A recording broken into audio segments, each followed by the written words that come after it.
कत्लो गारत, ये मारामारी, ये अगवाकारी, ये अगवाकारी हम नहीं मानते, हम नहीं मानते। इंसानी हकूक की खिलाफ वर्जियां,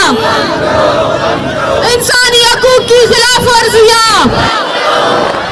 जिस तरह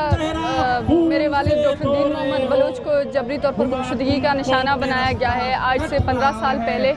उनकी जबरी गुमशुदगी के बाद मुझे पता है कि एक घर में जब एक वालिद एक सरबराह जबरी तौर पर गायब किया जाता है तो उसके बाद वो घर वाले, उसके ख़ानदान वाले वो किस तरह की ज़िंदगी गुजारने पर मजबूर होते हैं। और इसी मजबूरी ने हमारी पूरी ज़िंदगी को सड़कों पर लाकर खड़ा कर दिया और हमें एक ऐसी ज़िंदगी में एक ऐसे आग में धकेला जहाँ पर हम शायद कभी खुद से भी रूबरू नहीं हो पाए।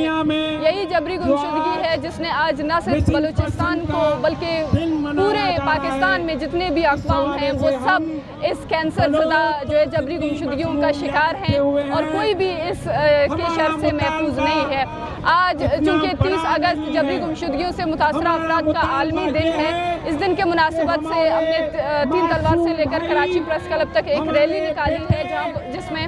HRCP समेत जितने भी सियासी, समाजी और इंसानी हकूक़ की तंजीमें हैं उन सब ने मुश्तरका एक एहतजाजी रैली निकाली। और हम सब का मुतालिबा आज के दिन उनके हवाले से यही है कि अगर हमारे लोग इस रियासत के आइन और कानून के मुताबिक मुजरिम पाए जाते हैं तो उन्हें अदालतों में लाकर सज़ा दी जाए, लेकिन इस तरह रियासती जो है तशद्दुद के ज़रिए, इस तरह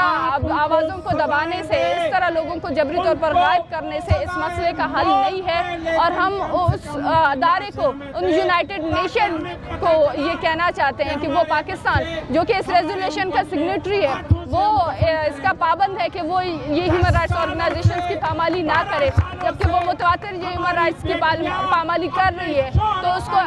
एहतसाब करें, उससे पूछें, उसको प्रेशर दें तो वो क्यों बारहा बलूचिस्तान में या फिर पूरे जितने भी यहाँ पर अक़वाम मौजूद हैं उन सबको जबरी तौर पर गायब कर रही है। जिस तरीके से उनके बच्चे, उनके ख़ानदान के अफराद जिस ज़िंदगी गुजारने पर मजबूर हैं उसके हवाले से आज तक रियासत को किसी ने भी एहतसाब में नहीं लाया। हम चाहते हैं कि रियासत पाकिस्तान को प्रेशर दिया जाए कि वो इस तरह की जो है इस तरह की वाक़यात को रोकथाम करे, इस तरह की जो है जो इंसानी हकूक़ की खिलाफ वर्जियाँ हैं उसको रोके और जो लोग